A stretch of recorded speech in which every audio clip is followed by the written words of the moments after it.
एक बार की बात है, महात्मा बुद्ध अपने शिष्यों के साथ एक गांव में गए। गांव के लोग बुद्ध के दर्शन करने और उनके उपदेश सुनने के लिए इकट्ठा हुए।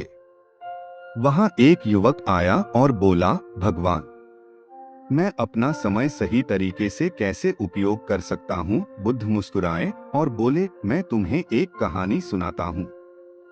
प्राचीन समय में एक राजा था जो बहुत आलसी था। वह हमेशा सोचता था, कल कर लेंगे, अभी तो बहुत समय है। इसी कारण उसके राज्य में कई परेशानियां बढ़ती गईं।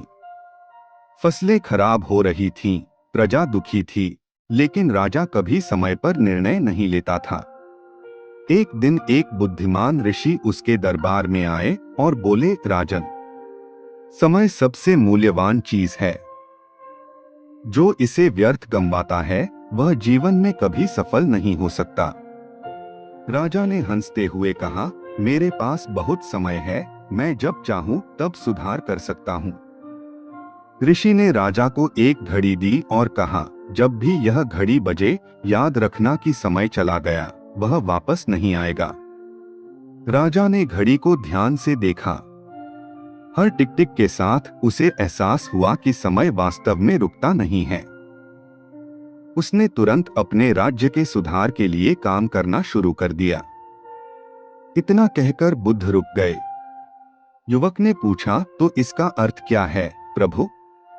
बुद्ध ने उत्तर दिया, जिस प्रकार राजा को समय का मूल्य समझ में आया, वैसे ही हमें भी समझना चाहिए। हर पल महत्वपूर्ण है।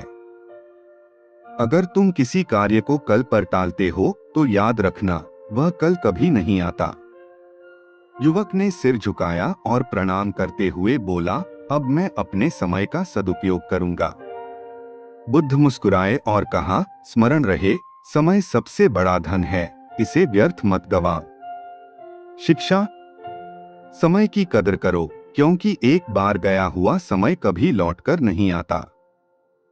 अगर ये कहानी पसंद आई हो और टाइम का वैल्यू समझ आए हो, तो लाइक करो और शेयर करो।